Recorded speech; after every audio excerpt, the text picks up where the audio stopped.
The eagle chases the bottle frantically. Turns out there's a lizard inside, and relaxing with his legs crossed, but the eagle is no slouch either. Grabbed the bottle and flew high into the air, and throws the bottle down from above. It hits the toad, who is dressed as a rock, right on the ground. The toad is furious and curses at the lizard. He becomes the target of the eagle. The lizard turns around and pushes the bottle to run away. The toad also tries to get into the bottle to hide. The next moment, the bottle crashes into a rock. The toad is laughing with glee, forgetting about the eagle behind him, and so the lizard manages to escape. Just then, Blue the lizard was a pet. One day his owner takes him to his new home. The owner was trying to avoid a car in front of him. A drifting rear end successfully threw Blue off the road. He looked behind him to see that his owner's car was long gone. In the 40-plus-degree sun, Blue tries to drink some water. The water evaporates just as it reaches his tongue. At this point a ball fish calls out to Blue. He looked closer. He found that he had been in a car accident. Then Blue saved him. To repay Blue, the begging fish said that if he wanted to find water, then go to the nearby town of Sandpoint. So Blue went to the town in search of water. On the way,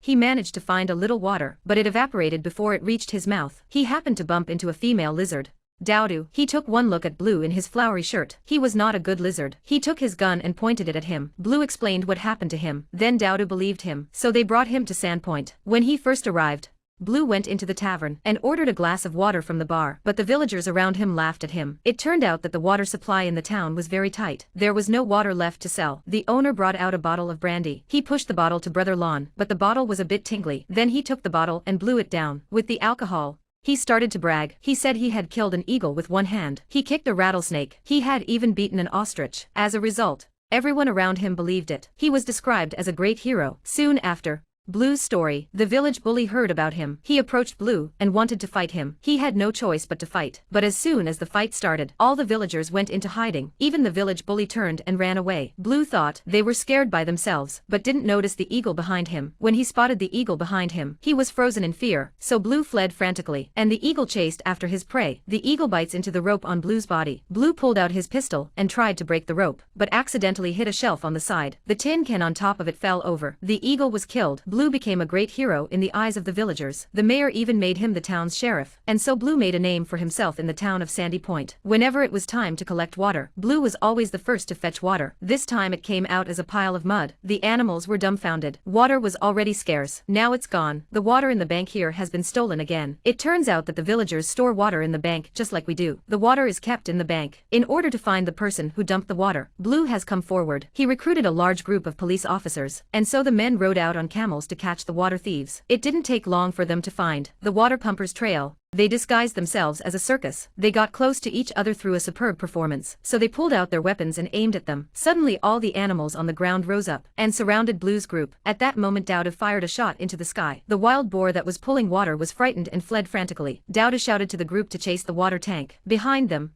the water dumpers are in no hurry. As Blue was about to get his hands on the water tank, the water tank tumbles down unexpectedly. It turned out to be empty. It turned out that he had found the water tank on the roadside. Blue realized that there was someone else who had dumped the water. When he returned, he wanted to tell the mayor about the incident, but he found out that the mayor was busy with the tourism development. He didn't care about the water problem. Blue became suspicious of the mayor, and he said he would find the murderer. The mayor was worried that Blue would become a stumbling block for him, so he hired Rattlesnake. He was going to kill him, but Rattlesnake wasn't going to kill him. Instead, he wanted to make him suffer more than death. In front of the villagers, Rattlesnake exposed Blue's lies, that he wasn't a hero at all. He had made everything up. The eagle was killed by accident. Blue was devastated by the revelation. He left town as if he had lost his soul. I don't know how long he was gone. Blue collapsed from exhaustion. When he woke up again and saw Brother Ballfish. After hearing Blue's story, he told him not to give up. He had to prove that he was a responsible lizard. Then the fish led him to a place. Blue walked forward to see. He found a sluice gate that had been closed. The footprints in the ground made Blue remembered the mud on the mayor's feet. Blue realized the truth. The mayor had monopolized the water. He wanted the villagers to sell their land in exchange for water, so the mayor could buy it at a low price. He could then build his own business empire. Blue decided to go back to save them, but on his own, how could he be a match for Rattlesnake? He found the mole family, discussed the plan with them, and promised them, when they succeeded, The water would be shared. Then Blue returned to the town and found Rattlesnake for a showdown. This time Blue was no longer afraid. He stared at him in disbelief. As time passed, this side of the mole family breaks the pipe open. At once a huge stream of water flowed out, washing the rattlesnake high into the air, and then fell hard to the ground. Before he could react, the figure of an eagle suddenly appeared in the sky. He was so frightened that he immediately ducked for cover. When he looked closely, it was a bat. The rattlesnake kicked out immediately. He fired his machine gun, but the next moment, Blue's gun was pointed at Rattlesnake's head. But the vicious mayor of the town, he threatened Blue with Dowdo. He had no choice but to hand over his gun. The mayor put him in a glass jar. He was going to drown Blue and Dowdo together. Then he pointed his gun at Rattlesnake. He wanted to take the business sector for himself, but what he didn't know was, the bullets in the gun was already hidden in Blue's mouth. Just as the mayor pulled the trigger, Blue fired the bullet out of his mouth. It made a crack in the glass. As the crack got bigger and bigger, the glass jar exploded with it. A huge volume of water gushed out. Even the mayor's wheelchair was washed away. He fell to the ground on all fours. The rattlesnake also understood. Blue had just saved him, so after thanking Blue and left the town with the vicious mayor. In the end, Blue solved the town's crisis. He became a great hero in the hearts of everyone, and the villagers live happily ever after. And that's the end of the film. Blue is a comedy cartoon. It's full of bad jokes, Augie's cute animal characters. The animation is very well done throughout. It's a show worth catching up on while you eat.